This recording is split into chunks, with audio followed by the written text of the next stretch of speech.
Political junkies saw a lot of headlines this week about Republican concerns over their plans to retake control of the House and Senate in midterms. Is it all overblown? Joining us here in Washington, Congressman Tom Emmer of Minnesota, who leads the committee working to elect Republicans to the House. Congressman, welcome to Fox News Sunday. Great to be with you, Mike. So you heard your counterpart, Congressman Maloney. I want to give you a chance to respond. Well, this election, Mike, can be summed up with one word: security.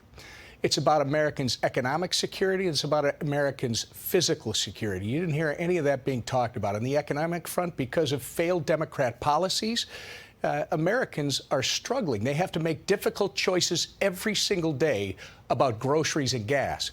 And on the security side, their physical security, Democrats' pro-criminal policies have literally made our cities war zones. If you look at, for instance, the congressman's own state, New York City, they are experiencing a crime epidemic because of cashless bail, which he supports.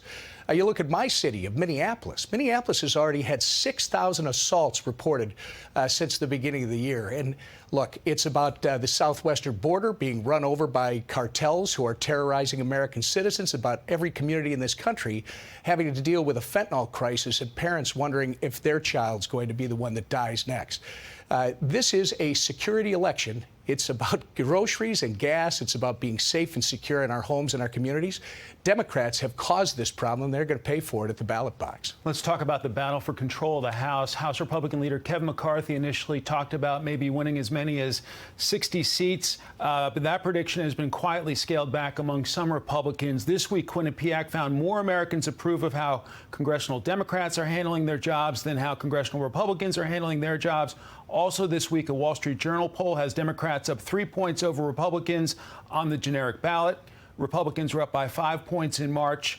And the poll has independents favoring Democrats 38-35. In March, Republicans were up 12 points with independents. Why are you losing momentum right now? I don't think we have.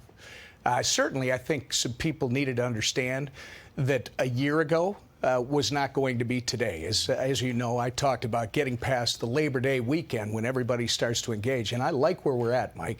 Right now, we're almost 7 points better on the generic ballot than we were just 2 years ago.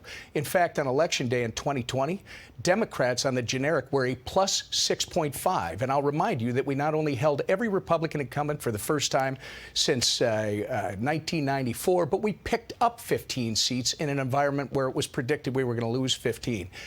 The other thing you should look at is my counterpart announced a huge media buy last week. He's spending millions of dollars defending Democrat incumbents who are in seats that Joe Biden won by double digits.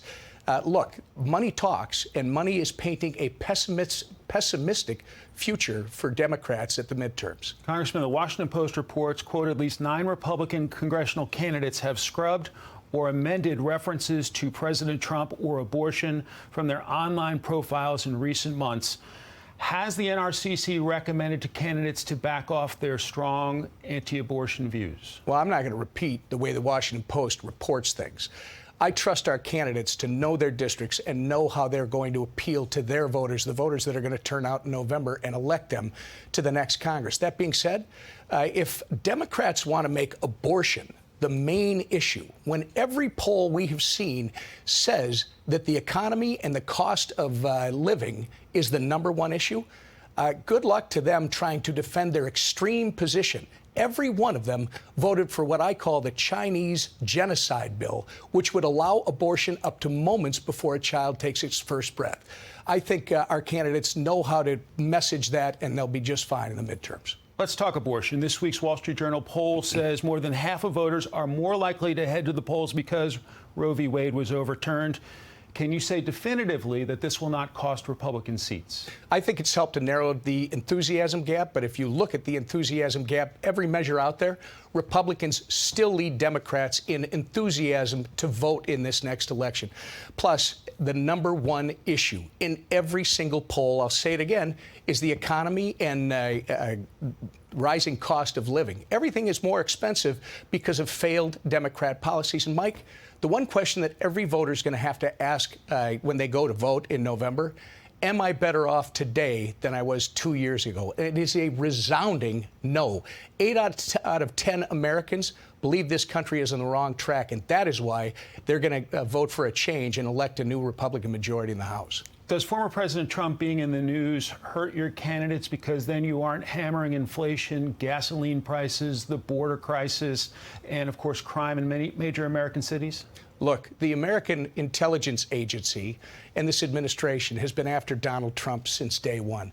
In fact, the intelligence agency's been after him since he started running for office. And now the White House has prioritized going after anyone who disagrees with him. In fact, the White House press secretary last week said that anybody who disagrees with the Democrats in the White House, with the Biden administration, is an extremist. The raid on the former president's home is not only unprecedented, it's outrageous. And by the way, this double standard is why so many Americans are pissed off about this. Republicans, Democrats, independents, because while they go after Donald Trump and suggest that he's done something, which they've been doing for years, I would say that they lost their credibility 6 years ago with the Russian collusion hoax. And while they're doing all this, Hunter Biden is still out there being able to peddle influence all around the world, and they do nothing to him. Americans are pissed off about that. They're going to show up in November, and Democrats are going to answer for it. Have you or your team at the NRCC recommended to any Republicans that they distance themselves from former President Trump? Absolutely not. The president has been a fantastic ally of ours, especially when it comes to fundraising. And our candidates, again, what we tell them is, you know your districts. You know how to run to the people that are going to be voting for you in November. And I am convinced that when people vote, they're going to ask that question, am I better off today than I was 2 years ago? And they're going to say overwhelmingly no. Prices are out of control. My security's in jeopardy. It's time for a change, and they're going to vote in a new Republican majority. Republicans have been highly critical of President Biden's student debt giveaway. Some have suggested it's even unconstitutional. If you win back the majority, should Republicans in the House sue or take some other action to block the president? Well, I'll let the future Speaker of the House, Kevin McCarthy, tell you what the plan will be on that. But when it comes to this unilateral move by the president, it's not only illegal, it's unfair, and it's wrong. If you think about it, every American who either chose to go into a trade or go to work or went to college and paid off their debt like a responsible American is now going to pay $2,000 for someone else's debt. So blue-collar American and responsible Americans are going to pay $2,000 for somebody else's college debt.